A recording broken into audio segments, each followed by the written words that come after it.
All right, so I think this is factoring. All right, so let's take a look here at this problem. We want to show that f evaluated at 5 is equal to 0 if f of x is equal to 2x cubed plus x squared minus 50x minus 25 using the remainder theorem. The real part of the problem now comes to the next part. Use the result to find all the factors of f of x. See, that's what we really want to do, is we want to factor this 2x cubed plus x squared minus 50x minus 25. And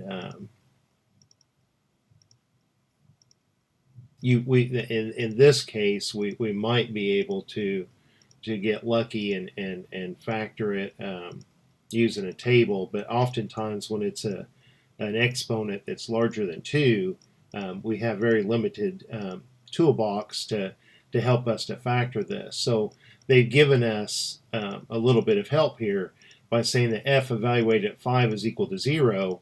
That means that this 5 is an x-intercept. It means it's a 0 of this function. So with this remainder theorem, it's going to help us to figure out. We know that if 5 is a 0 of the function, the x minus 5 is a factor. And I know that this is now going to be some quadratic x squared, something in here, but I just can't look at it and tell you exactly what it's going to be. But synthetic division will help me to figure out how to factor this. So if I have, make sure this is in standard form with no missing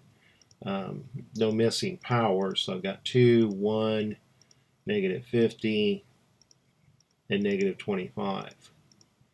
So if their statement is true, if I haven't made a typo in the original problem, if I've given you a valid problem, I should get a 0 down here. So let's see if I do. When the number is below this line, we multiply it times that number in the box and write it underneath the next number, and we add. Multiply it times that number, write it underneath the next one, and add. And it turns out that we do get a 0. So now what this does is it helps us to factor this. It helps us to say, well, hey, this is 2x squared plus 11x plus 5. And that's what goes in here. 2x squared plus 11x plus 5. So now we want to see if we can factor this. If sometimes some polynomials cannot be factored, but let's try to.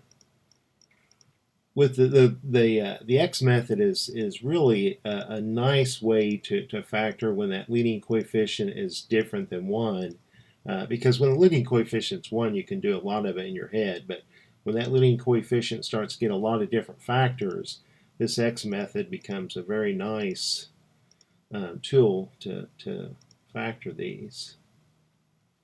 All right, so two numbers when multiplied together that give us the top, but when added give us the bottom, is 10x times 1x. And now since the leading coefficient here is different than 1, I say sometimes table and you guys say chart, whatever you want to call it. I'm going to write the first term and the last term along one diagonal. And the two numbers that I found in the box, these guys, along the other diagonal. It doesn't really matter which diagonal I put them in. All right, so when we look and factor this horizontally, both of these are divisible by 5. These are, they say, prime with respect to each other, so that's just a 1, and 5 times 1 is 5. When we look horizontally here, an x divides both. When we look here, these are both even numbers, and they both have an x. So, and check real quick that x times 2x is 2x squared, and x times 1 is x, and 5 times 2x is 10x. So that means that that's going to help us to factor this.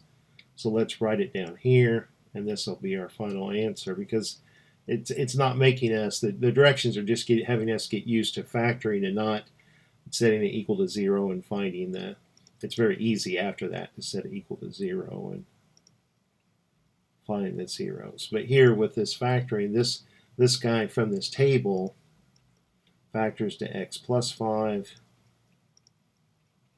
and 2x plus 1. So for right now, that's all they want us to do. All right, so I hope that helps, and I'll talk to you later. Bye.